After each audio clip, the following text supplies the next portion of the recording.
Kadambari silks లో కళ్యాణ కమనీయం సెల్ మార్చి 6 నుండి 19 వరకు ప్రతి 15,000 బ్రైడల్ సారీస్ కొనుగోలుపై ఒక గోల్డ్ కాయిన్. తెలుగు సినిమా పరిశ్రమ అసలైన ఉగాది ఉత్సవం జరుపుకుంది. తెలంగాణ గద్దర్ ఫిల్మ్ అవార్డ్స్ వేడుక నిర్వహించడం అనేది ఇండస్ట్రీలో ఒక పండుగ వాతావరణాన్ని సృష్టించింది. ఈ వేడుక ఏ విధంగా జరిగింది, దీనిపైన కొన్ని చిన్న చితక విమర్శలు వస్తున్నాయి. వాటికి తోడు ఏపీలో కూడా ఇలాంటి అవార్డుల కార్యక్రమం జరగాల్సిన అవసరం ఉందని సినీ ప్రముఖులు అభిప్రాయపడుతున్నారు. ఈ అంశాలను విశ్లేషించే ప్రయత్నం చేద్దాం. మనతో పాటు సీనియర్ జర్నలిస్ట్, ఫిలిం క్రిటిక్ ప్రభు గారు ఉన్నారు. ప్రభు గారు నమస్తే. నమస్తే. అవార్డ్స్ వేడుక మీరు కూడా భాగం అయ్యారు కాబట్టి ప్రత్యేకంగా చెప్పాల్సిన అవసరం లేదు. దీనికి మీకు కంగ్రాచులేషన్స్. సో వేడుక జరిగినటువంటి విధానం చాలా బాగుంది అని చూసే వాళ్ళకైతే కనిపించింది. ఎలా జరిగింది, కొన్ని చిన్న చిన్నగా విమర్శలు వస్తున్నాయి. మీరు ప్రత్యక్ష సాక్షి కాబట్టి ఏం చెప్తారు? ముఖ్యంగా గద్దర్ అవార్డుల ప్రధానోత్సవ కార్యక్రమం అనేటువంటిది నిన్న ఉగాది రోజున జరిగిన విధానం అద్భుతం అద్భుతం అద్భుతం. నిర్వహణ పరంగా చాలా గొప్పగా జరిగిందని చెప్పుకోవచ్చు. ఎందుకంటే మనం ప్రెస్టీజియస్ ఫంక్షన్స్గా మాట్లాడుకుంటే ఒక ఫిలింఫేర్ ఫంక్షన్, ఒక నేషనల్ అవార్డ్ ఫంక్షన్స్ని, లేకపోతే ఇంకా రకరకాల సైమా అని రకరకాల ఫంక్షన్స్ గురించి మాట్లాడుకుంటాం. ఐఫా అవార్డ్స్ ఇలాంటి వాటి గురించి మనం మాట్లాడుకుంటాం. ప్రెస్టీజియస్ ఫిలిం అవార్డ్స్ అనేటువంటి వాటికి ఏమాత్రం తీసిపోకుండా ఒక అడుగు ఇంకా పై ఎత్తునే అన్నట్టుగా అద్భుతంగా జరిగింది. ఒక కార్పొరేట్ స్టైల్లో సినిమా ఇండస్ట్రీలో అవార్డ్స్ అంటే ఇంతకుముందు ఏదో ఇస్తున్నామా వాయినం, పుచ్చుకుంటున్నామా అన్న వాయినంగా సాగినటువంటి సందమే తప్ప ఈ ఈ అప్డేటెడ్ సిచ్యువేషన్స్లో, ఈ అడ్వాన్స్డ్ డేస్లో కూడాను గతంలో లాగా త్యాగరాయగాన సభలో కార్యక్రమాలు చేసినట్టుగా కాకుండా చాలా ఏకంగా రెడ్ కార్పెట్ వేసి వీళ్ళు వచ్చిన వాళ్ళందరికీ ఇక్కడ ఫోటో షూట్స్, అక్కడ అవార్డు దగ్గర నుంచి దిగిన దగ్గర నుంచి లోపలికి వెళ్ళేదాకా ద వే దే రిసీవ్డ్ తీసుకెళ్ళింది అంతా చాలా బాగా జరిగింది. అక్కడ లోపల జరిగిన కార్యక్రమాలు కానీ, కల్చరల్ ప్రోగ్రామ్స్ కానీ ఇవన్నీ చాలా చాలా గొప్పగా జరిగినాయి. ఇలాంటి ఒక అవార్డు ఫంక్షన్ అనేటువంటి ముందు అవార్డ్స్ భారీ ఎత్తున చేయాలనుకునే వాళ్ళకి ఒక రోడ్ మ్యాప్ లాగా, ఏ కార్పొరేట్ కంపెనీ చేసినా ఎవరు చేసినా సరే అవార్డు ఫంక్షన్స్కి ఒక రోడ్ మ్యాప్ లాగా ఉండేలాగా గద్దర్ అవార్డ్స్ కార్యక్రమాన్ని చాలా దిగ్విజయంగా తెలంగాణ ప్రభుత్వం ఆ విషయంలో సక్సెస్ అయింది. ఎస్, తెలంగాణ ప్రభుత్వము, అలాగే bureaucracy and FDC film development corporation వీళ్ళంతా కలిసి సంయుక్తంగా చాలా గొప్పగా నిర్వహించారు. అందులో డౌట్. కొన్ని విమర్శలు వస్తున్నాయి. ఏది, కొంతమంది ప్రముఖుల్ని సరిగా గౌరవించలేదు, వాళ్ళకి కనీసం కూర్చోవడానికి ప్లేస్ కూడా కేటాయించలేదు, అవార్డు విన్నర్స్ని కూడా ఇబ్బంది పెట్టారు, కొంతమంది నిలబడి అవార్డు తీసుకుని వెళ్ళిపోయారు అనేటువంటి విమర్శలు వస్తున్నాయి. ఎంతవరకు నిజం ఇది? ఇది మాత్రం నిజం. ఎందుకంటే వాళ్ళు ఒక రాంగ్ ఎస్టిమేషన్లో ఉన్నారు. Award winners, the function is all about the award winners and the jury అనేటువంటి దాన్ని గౌరవించాలి. అవార్డు విన్నర్స్కి సరైనటువంటి ప్లేస్ చూపించాలి. కానీ వీళ్ళు మరి ఎలాంటి రాంగ్ స్టెప్ వేశారో, అవార్డు విన్నర్స్ అని చెప్పి వెనకాల అక్కడ కూర్చోబెడితే అసలు అవార్డు విన్నర్స్ అనగానే వాళ్ళు ఒక మైండ్ సెట్తో చిన్న ప్రౌడ్ ఫీలింగ్తో వస్తారు. ఆ ప్రైడ్ ఫీలింగ్తో వచ్చిన వాళ్ళని తీసుకొచ్చేసి పెద్ద పెద్ద వాళ్ళని కూడా తీసుకెళ్ళిపోయి ఆ వెనక కూర్చోండి, ఆ జూరీలో కూడా ప్రముఖులు ఉన్నారు, వాళ్ళని కూడా తీసుకెళ్ళిపోయి ఎక్కడ వెనక కూర్చోబెట్టి ఆ మూలన లెఫ్ట్ సైడు ఫంక్షన్కి రైట్ సైడ్ చివరిలో ఎక్కడో కూర్చోబెట్టారండి. అదేమంటే నేను అడిగాను, ఇదేంటి ఇది ఎట్లా తీసుకొచ్చి కూర్చోబెట్టారంటే అవార్డు విన్నర్స్ అని అడిగితే, కాదండి ఇలా పిలిస్తే అలా వచ్చేసి వెళ్ళటానికి వీలుగా ఉంటుందని. అందరూ ముందు నుంచే వెళ్ళి అవార్డు తీసుకుంటున్నారు, వీళ్ళు ఏం ప్లాన్తో అది చేశారో తెలియదు. అది ఇంకోటి ఏంటంటే, అవార్డు విన్నింగ్ వీటిలో విచ్ క్రాఫ్ట్ అనేటువంటి ఒక బెంగళూరుకు సంబంధించిన సంస్థగా చెప్పడం జరిగింది ఈవెంట్ని. జరిగితే వాళ్ళకి ఇక్కడ లోకల్ పర్సన్స్ ఎవరు, వాళ్ళ తాలూకు ప్రయారిటీస్ ఏంటి అవి ఏమీ వాళ్ళకి తెలియకపోవటం వల్ల వాళ్ళకి ఎవరిని పెట్టినా ఒకటే గాడిని కట్టేస్తారు. అదే కొంతమంది ప్రముఖుల్ని కూడా ఇబ్బంది పెట్టారు. విజయేంద్ర ప్రసాద్ గారిని గుర్తుపట్టలేదు, వేరే పేరుతో ఏదో పిలిచారని ఆయన ఫీల్. సురేష్ బాబు గారు అసలు కూర్చోడానికి, సురేష్ బాబు గారు, ఇంకా చాలామంది ప్రముఖులు, జమినీ కిరణ్ గారు, సురేష్ బాబు గారు, ఇంకా చాలామంది ప్రముఖులు అక్కడ నిలబడిన వాళ్ళకి సీట్లు దొరకకపోతే కొద్దిసేపు ఆ పక్కన నిలబడిపోయి వాళ్ళు బయటికి నిష్క్రమించినటువంటి పరిస్థితి కనిపించింది. సీటింగ్ విషయంలో వీళ్ళు ఇబ్బంది పడ్డారు, వీళ్ళకి తెలియదు. వాళ్ళు లోకల్గా ఉన్నటువంటి వాళ్ళ సహాయం కొంత తీసుకుని ఉండాల్సింది. నిర్వాహకులు ఒకసారి దీనిపైన దృష్టి పెట్టాలి. అదొక్కటి తప్పితే ఆ ఒక్క టైం ఈవెంట్ చేశారు కాబట్టి ఆ ఎక్స్పీరియన్స్ తో ఈసారి లాస్ట్ ఇయర్ ఈవెంట్ చేసిన వాళ్ళు లోకల్గా ఇక్కడ ఉన్నట్టు వాళ్ళు, ఇప్పుడు వాళ్ళకి ప్రతి ఒక్కళ్ళు తెలుసు, ఫేస్ టు ఫేస్ ఎవరి వాల్యూ ఏంటో, ఎవరికి ఐడెంటిటీ ఏంటో తెలుసు. వీళ్ళు అసలు మొత్తాన్ని తీసుకెళ్ళిపోయి వెనకాల కుప్పేస్తున్నారు. ఈ జ్యూరీ అవార్డు వచ్చింది శ్రీకాంత్ కొడుకు హీరోకి, అక్కడ ఆంధ్ర రిత్విక్ రోషన్ అంటారు అందరు ఆ కుర్రోడ్ని. ఆ కుర్రోడ్ని తీసుకెళ్ళిపోయి అంటే వాట్ నాన్సెన్స్ ఈజ్ అన్నాడు ఒక కుర్రోడు. ఇదేంటి ఇక్కడ తీసుకుని ఎక్కడ కూర్చోవాలి, అక్కడ కూడా సీట్లు, ఆ సీట్లలో విన్నర్స్ కని ఇచ్చిన సీట్లో ఎవరెవరు వచ్చి కూర్చున్నారు. దాంతో అవార్డు విన్నర్స్కి సీట్లు లేవు. అవార్డు తీసుకుందామని డయాస్ మీదకి వెళ్ళేసి వచ్చే లోపల ఈ సీట్లో ఎవరెవరో కూర్చోవటం. ఆ విధమైన డిస్టర్బెన్స్ ఆ పెల్మెల్ మాత్రం బాగా జరిగింది. అయితే ఇది బయటకు ఎవరికి కనిపించదు కానీ ఇంటర్నల్గా కన్ఫ్యూజన్. ప్రతి ఒక్కళ్ళు కూడా award winners and jury members కూడా బాగా ఫీల్ అయినటువంటి సందర్భం ఉంది. అదొకటి ప్రధాన లోపం. అది తప్పితే దాన్ని సవరించుకోగలిగింది. ఉద్దేశపూర్వకంగా ఎవరిని ఇన్సల్ట్ చేయాలనేటువంటి దీంతో కాదు. వాళ్ళు వేసుకున్నటువంటి ప్లేస్మెంట్ అనేటువంటిది కరెక్ట్గా సెట్ చేసుకోకపోవటం, అవార్డు విన్నర్స్ని తీసుకెళ్ళి మూల కూర్చోబెడతాం, సెంటర్లో ఒక ఐలాండ్ లాగా చేసి జ్యూరీ అవార్డుకు ఒక గ్యాలరీ అవార్డు అవార్డు విన్నర్స్ వరకు దాన్ని ఎక్కడో మూల పడేయటం అనేటువంటి దానివల్ల జరిగినటువంటి అసౌకర్యం. నంది అవార్డ్స్ గురించి కూడా ఒక విమర్శ నడుస్తుంది. నంది అవార్డ్స్ మీరు స్టార్ట్ చేయండి, ఆంధ్రప్రదేశ్ ప్రభుత్వానికి మేము చేతులెత్తి దండం పెడుతున్నాం, నారాయణమూర్తి గారు ఆయన కూడా చెప్పారు.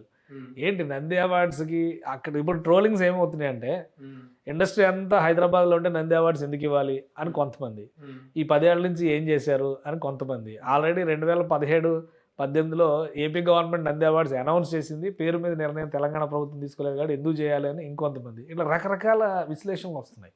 ఈ నంది అవార్డ్స్కి సంబంధించి అసలు ఏం చెప్పొచ్చు మనం?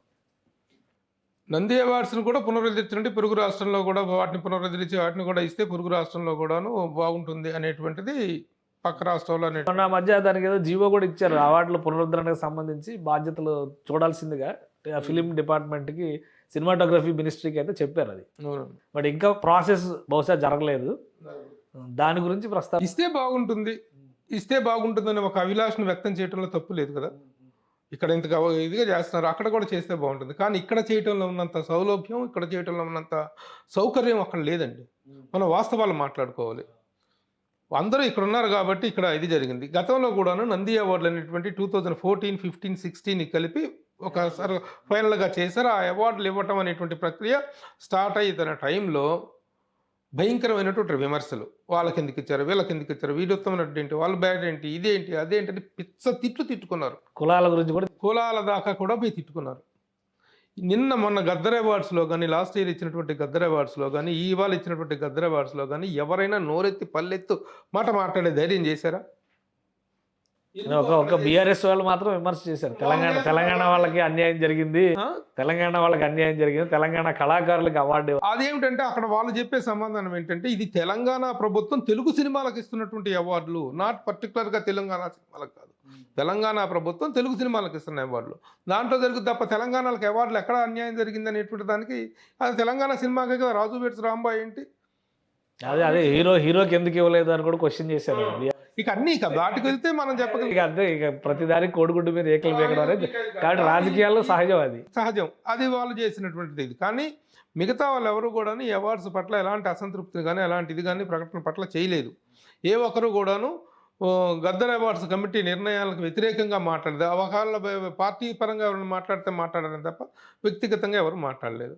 కానీ అదే ఆంధ్రప్రదేశ్లో చేస్తే మాత్రం రచ్చ రంబోల దరిద్రం చేసి పెట్టేశారు. లాస్ట్ టైం 2016-15 అవార్డ్స్ అనౌన్స్ చేసిన రోజున ఎంత రచ్చ చేశారో అంత చేశారు. అలాంటి పరిస్థితుల్లో ఈ అవార్డ్స్ ఫంక్షన్ చేద్దాం అనుకుంటున్నాక ఇలా ఎలక్షన్స్ రావటం, ఎందుకు చేయాలనేటువంటి మైండ్ సెట్లో కొంతకాలం నడిచిన తర్వాత ఎలక్షన్స్ రావటం, ఎలక్షన్ తర్వాత అధికారం మార్పిడి జరగటం, ఆ కాన్సెప్టే మొన్న పడిపోయింది. మళ్ళీ వచ్చిన తర్వాత చేద్దాం జగన్మోహన్ రెడ్డి 5 ఏళ్ళు మరి ఏం పట్టించుకోలేదు, ఎవరు అడగలేదు. FDC చైర్మన్ గా ఉన్న పోసాని కృష్ణమురళి గారు కూడా అప్పుడు ఏం ఎవరూ పట్టించుకోరు దానికి. అది FDCలో అక్కడ ఆంధ్రప్రదేశ్లో FDC పోస్ట్ అనేటువంటిది, FDC చైర్మన్ పోస్ట్ అనేటువంటిది ఒక రాజకీయ పునరావాసానికి తప్పితే అక్కడ అభివృద్ధి చేయడం సినిమా చిత్ర పరిశ్రమ నీళ్లతో సహా కూకటి వేళ్లతో సహా ఇక్కడ పాతుకుపోయింది. ఈ పాతుకుపోయిన దానికి అక్కడ మళ్ళీ FDC అని పెడితే అక్కడ కేవలం జరిగే షూటింగ్లకి ఒక సౌలభ్యాలు సౌకర్యాలు ఏర్పాటు చేయడానికి తప్పితే ఇండస్ట్రీని తీసుకెళ్ళి ప్రతిష్ఠించడం అనేటువంటిది జరిగే పని కాదు. హైదరాబాద్ అనేటువంటిది మాత్రమే ఇండియన్ సినిమాకి హబ్గా తీర్చిదిద్దడానికి అవకాశాలు ఉన్నాయి కాబట్టి ఆ ఛాన్స్ రేవంత్ రెడ్డి గారు తీసుకొని చేస్తున్నారు. దీన్ని తీసుకెళ్ళిపోయి అక్కడ చేసేసి అలంకారప్రాయమైన పోస్టులు, అలంకారప్రాయమైనటువంటి కిరీటాలు పెట్టాల్సిన అవసరం లేదు. అది కానీ ఈ విషయం మరి ఇండస్ట్రీలో ఉన్న పెద్దలందరికీ తెలుసు కదా. ఆ ప్రభుత్వం అవార్డులు ఇవ్వలేదని ఎందుకు ప్రశ్నిస్తున్నారు? అసలు ఇండస్ట్రీ ప్రశ్నిస్తున్నారు, కరెక్టే ప్రశ్నిస్తున్నారు. కానీ దానికి ఉన్నటువంటి సౌలభ్యాలు ఏంటి, సౌకర్యాలు ఏంటి? ఒక చిన్న మీటింగ్ పెడితేనే ఇక్కడ నుంచి ఎవరు వెళ్ళరు, వీళ్ళందరినీ ఇక్కడి నుంచి తీసుకొని వెళ్ళిపోయి ఇక్కడ లోకల్గా ఉన్నటువంటి కార్యక్రమాలకు రమ్మంటేనే ఎవరు రావట్లేదు. ఈ రోజున గవర్నమెంట్ ఇంత ఇనిషియేటివ్ తీసుకుంటుంది కాబట్టి ఇంత ఫుల్ అటెండెన్స్ ఉంది. దీనిపైన కూడా జరిగింది కదా, అందరితో మీటింగ్ పెట్టి రేవంత్ రెడ్డి గారు ఒక లైన్ సెట్ చేసినాకే కదా సెట్ చేసిన తర్వాత కదా వచ్చింది.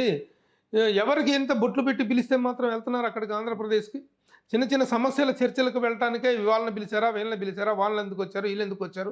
ఇక్కడ నుంచి ఒక రిప్రజెంటేషన్ ఎలా అంటే మన ఆయన్ని కలుసుకోవాలంటే ఇక్కడ రేవంత్ రెడ్డి గారిని కలుసుకోవడానికి ఉన్నటువంటి ఫ్రీడమ్ కానీ ఉన్నటువంటి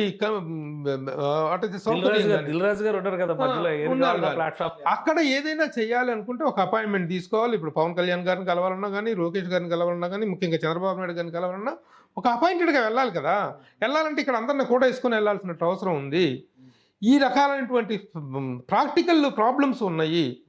అందువల్ల తప్పితే అంటే ఒకటి అక్కడ ప్రభుత్వం ఇవ్వాలనుకున్నా కానీ ఇన్ని ప్రాబ్లమ్స్ ఉన్నప్పుడు ఇవ్వలేని పరిస్థితి. కానీ మరి ఇండస్ట్రీలో ఉన్న వాళ్ళు ఎందుకు అక్కడ ప్రభుత్వాన్ని విమర్శిస్తున్నారు? ఇండస్ట్రీలో ఇది ఒక రాజకీయ కోణమా? మీరు ఇందాక నంది అవార్డుల గురించి ప్రస్తావించారు. నంది అవార్డులు అనౌన్స్మెంట్ అవగానే అలాంటి విమర్శలే వచ్చినాయి. అప్పుడు మళ్ళీ ఇప్పుడు అక్కడ ప్రభుత్వం నడుస్తున్న దాని మీద మళ్ళీ ఇక్కడ విమర్శలు చేశారు. వ్యవస్థలు ఏమో సహకరించే పరిస్థితి లేదని చెప్పారు. ఇప్పుడు ఇంకోటి ఏంటంటే ఆర్థిక పరిస్థితి అనేటువంటి దాన్ని కూడా ప్రాధాన్యత అంశాలను కూడా లెక్కలోకి తీసుకోవాల్సిన అవసరం ఉంది. ఇప్పుడు ఆంధ్రప్రదేశ్ ప్రభుత్వంలో ఉన్నటువంటి ఆర్థిక పరిస్థితులు కూడాను ఇంత బడ్జెట్లో ఇది చేయగలిగినటువంటి పరిస్థితుల్లో లేదు. ఈ రకాలైనటువంటి ఏమన్నా ఇంత చేసినా సరే వస్తున్న ప్రయోజనం ఏంటి? ఎవరి కోసం, ఎవరిని తృప్తిపరచడం కోసం అనేటువంటి ఆలోచనలో అక్కడ ప్రాధాన్యత అంశాలు, అక్కడ గొడవలు, అక్కడ తలకాయ నొప్పులు చాలా ఉన్నాయి. ఈ పాయింట్ ఆఫ్ వ్యూలో చేయగలిగినటువంటి పరిస్థితి ఉన్నా సరే చేసేటువంటి మైండ్ సెట్ లేకుండా జరిగినటువంటి విమర్శలు అవి ఉన్నాయి. కాబట్టి వీటన్నిటిని తండ్రుకొని చంద్రబాబు నాయుడు గారు ఇనిషియేషన్ తీసుకొని అక్కడ కూడా చేస్తారంటే ఎవరు కాదన్నారు? చెయ్యాలని సూచనప్రాయంగా చెప్పడంలో తప్పేమి లేదు. చిరంజీవి గారు చిరంజీవి గారు చెప్పినా, నారాయణమూర్తి గారు చెప్పినా, ఎవరు చెప్పినా చెయ్యాలి. కానీ ఈ అన్నిటిని ఎదుర్కొని పోవాలి. చెప్పారు కాబట్టి ఒక విమర్శ ఏమొస్తుందంటే, మంచి ఎప్పుడైనా మైక్ లో చెప్పండి, చెడు చెవిలో చెప్పండి అన్న చిరంజీవి గారే సొంత తమ్ముడు డిప్యూటీ సీఎం గా ఉంటే చెవిలో చెప్పకుండా మైక్ లో ఎందుకు చెప్పారని క్వశ్చన్ చేస్తారు.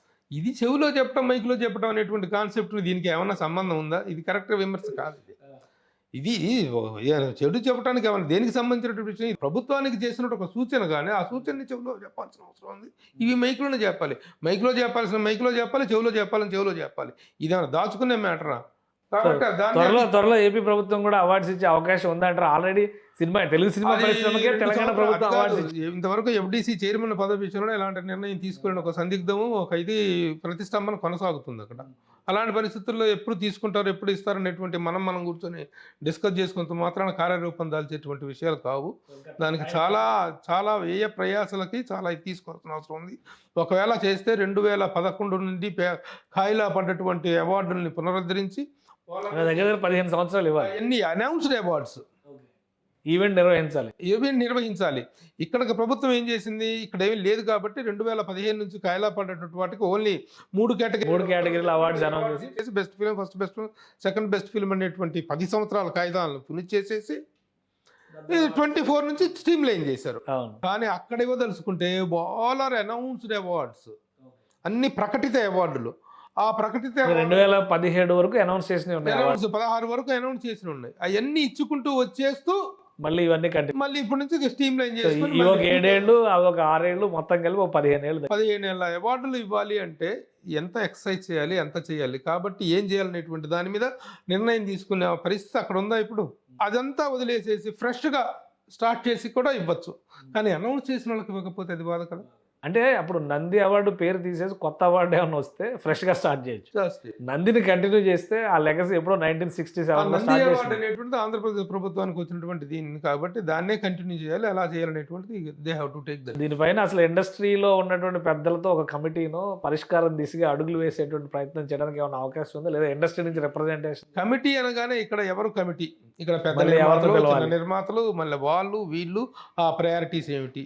రకరకాలు ఉన్నాయి బ్రదర్. ఇక్కడ ఒక రకం కాదు. టైం పట్టేటోడు ముళ్ళ పొదల్లో నుంచి ఒక దీన్ని బయటికి తీసుకురావటం అనేటువంటి పరిస్థితిగా ఉంది.